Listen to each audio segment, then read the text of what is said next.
So the way me and Talib got connected was by the grace of God. I have a homegirl, her name is Ashley. She's a comic book artist. She knows I'm into hip hop, and she hit me up. She said, Talib is gonna be here. Do you want to go? I'm like, yeah, I want to go.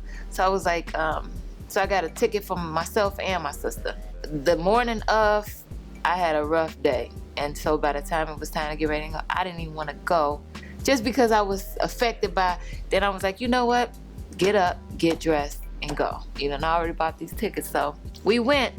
And Ashley, my friend, she happened to have somebody she was cool with who was working backstage. So I'm like, Ashley, I need to be backstage. Get me backstage. And so she was able to do it, you know, her friend. So we get back there, we in line to take our picture.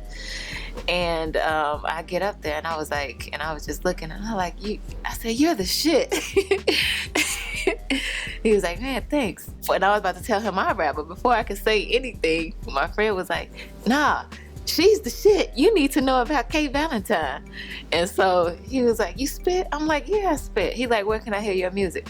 I said, you can go to kvalentine.com or you can give me your phone number right now and I'll just text you the links. And I didn't think he was gonna really do it, but he took my phone out of my hand, put his number in, and before I left the building, he had texted me. He was like, we having a little party. You can come through the Hard Rock and play your music. And so I hit him. I'm like, yeah, definitely. And I'm gonna bring my sister. We went over and it was other people in the room and everything, but he put my music on. He didn't say anything to anybody, he just put it on. And then they was bobbing their heads. His drummer was like, who is that? And then he pointed to me, and we've been working ever since. One of the things that Talib has told me that I always pops in my head is and he's shared with me a lot, but he told me, he said, Kay, you don't need the industry. The industry needs you. And that always comes to my head, and I'm like, you know what? You're right. I think he means, well, when he said that to me, I kind of took it as, do you. You know what I mean? Stay true to yourself. You don't need the industry. The industry needs you. And Talib is really pro-independence. You know what I mean? Indy 500. So he's like, you know, F the industry. Like, we don't need them. You know, you cold. You gonna get it. You know, you just gotta keep going.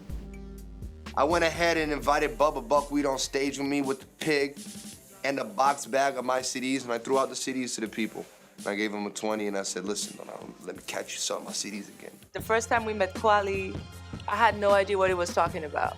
I have to say, he speaks so fast and so slang. It was mysterious to me. There is so much ego that goes on in these small urban communities that people always feel like they need to one-up somebody. There's madness and miseducation. When you're telling somebody half of the story and you're lying to black kids about who they are, you're not telling them, you know, that they would come from kings and queens. You're not telling them that they're Native American, that they're indigenous people that were here before Columbus.